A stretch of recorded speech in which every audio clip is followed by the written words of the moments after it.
Today on the show, we'll have an interview with Ruby Roth, the controversial author of a book that is trying to guilt people into feeling bad about paying money to have animals tortured.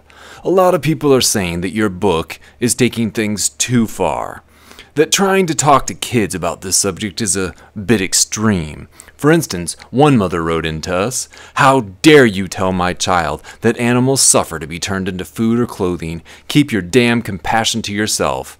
And I have to agree, you really should keep your damn compassion to yourself. Trying to force that kind of thing on poor, innocent children just seems, well, I'll say it, reckless. What happens when these kids start feeling this compassion about living creatures? Is that really a world that you want to live in? Sorry, are you asking me if I'd like a compassionate world? Because yes, of course I would. Is that really your question? And what do you say to our viewer who wrote, "You are shoving veganism down my kid's throat by using fear and scare tactics. What if I don't want my children knowing the truth? I'd like to addict them to these foods that cause so many health problems, and then later in life let them decide if they'd like to keep rolling the dice with their health.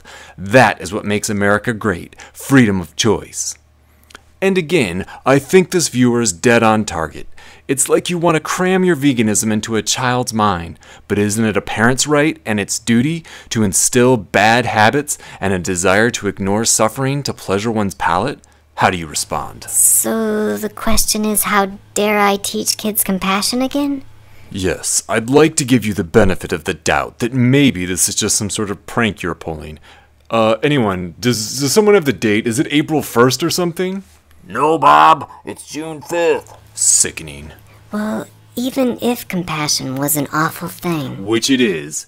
Continue. I'm not forcing anyone to buy or read this book. Parents have a choice to buy this book.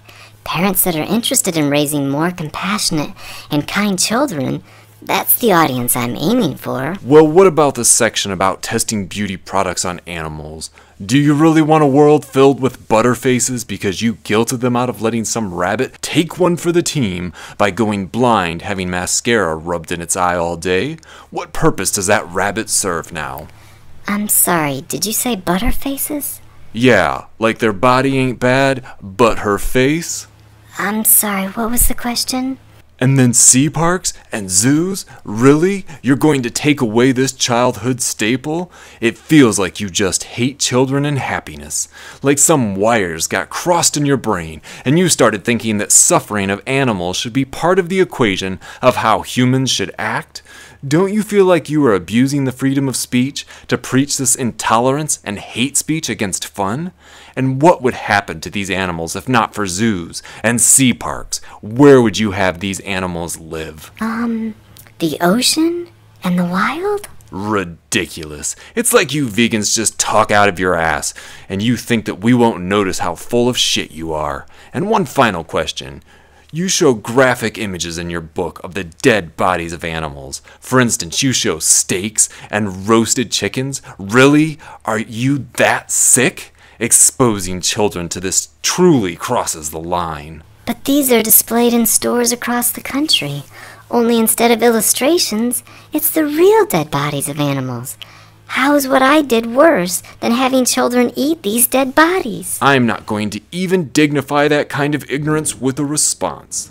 Anyway, thank you so much for chatting with us. Check out Ruby Roth's wonderful new book, Vegan is Love, if you want your kids to be mamby little pansies.